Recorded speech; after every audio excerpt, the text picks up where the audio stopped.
बच्चों, मैं कबीर दास के साखियों के जो बाकी साखियाँ हैं उनके विषय में आपको बताऊंगी। उससे पूर्व पुनः मैं ये बताऊंगी, कबीर अनपढ़ थे, निरक्षर थे, लेकिन वो साधु संतों के साथ उठते थे, बैठते थे, आदान प्रदान करते थे, उन्हीं से ज्ञान अर्जन करते थे और उसी का व्याख्यान, उसी का बखान लोगों के सामने करते थे। कबीर ने सदकुड़ी, पंचमेल, खिचड़ी और साधारण बोलचाल भाषा में अपनी जो काव्य कृतियाँ लिखी, अपनी साखियाँ लिखी, अपने दोहे लिखे। 5वीं साखी है, विरह भुवंग तन बसे, मंत्र न लागे कोय, राम वियोगी ना जवे, जवे तो बोरा होए। विरह किसी से बिछड़ना, भुवंग सांप, तन बसे मंत्र न लागे कोय, ईश्वर के विरह रूपी नाग को उस विष को उतारना असंभव है। राम वियोगी ना जवे, जवे तो बोरा होए। राम इसी प्रकार से ईश्वर की भक्ति भावना का जो दीवाना होगा, ईश्वर की भक्ति भावना में जो पीड़ित होगा, अगर हम उस व्यक्ति को उससे अलग करेंगे, ईश्वर की भक्ति भावना न जवे, वो जी नहीं सकता। जवे तो बोरा होए, बोरा मतलब पागल। वो अगर उसको ईश्वर की भक्ति भावना से अलग कर देंगे, वो जीवित नहीं रह सकता है।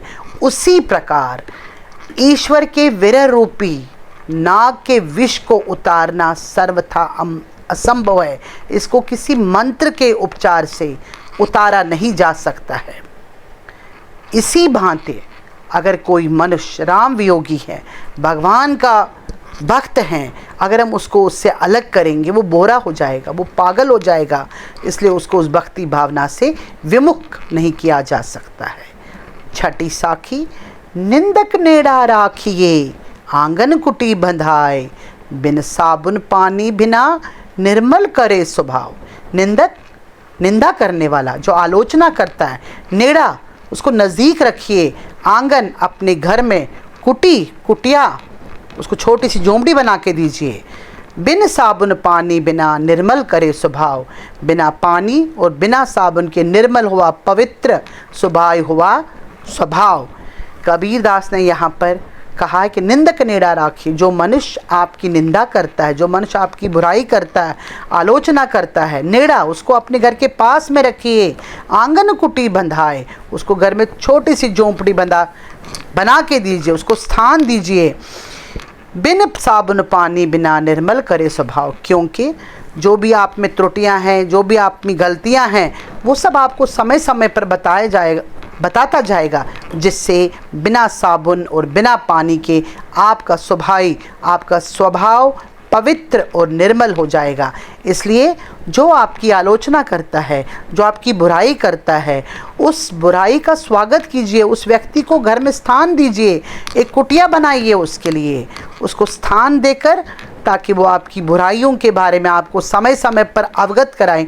उससे आपकी बुराइयां अपने आप ठीक हो जाएगी और बिना पानी और बिना साबुन के आपके स्वभाव में बहुत सारे परिवर्तन आएंगे, बदलाव आएंगे उसके कहने से।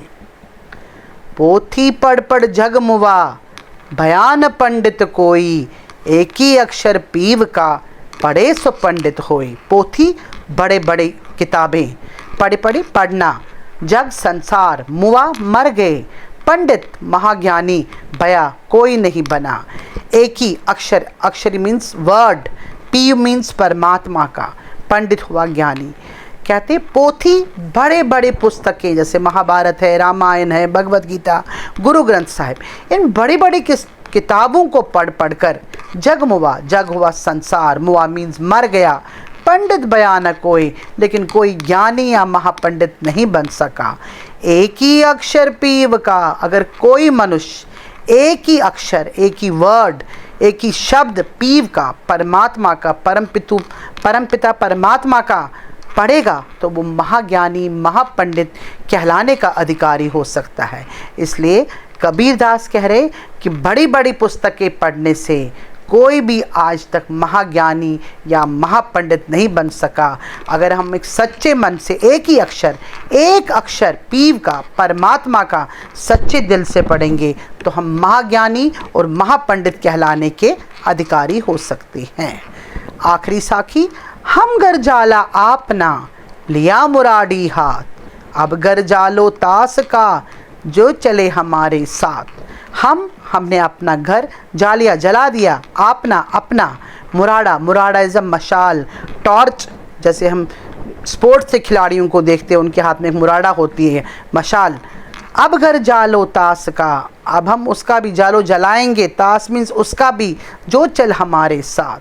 कबीरदास कह रहे हम घर जाला, हमने अपना घर जला दिया, तात्पर्य है कि हमने भोग विलास सब कुछ, ऐश्वर्यता सबको परित्याग कर दिया। लिया मुराड़ा हाथ, हमने ईश्वरी मशाल को हाथ में ले लिया, हम ईश्वर की भक्ति भावना में परिपूर्ण रूप से तन्मय हो गए।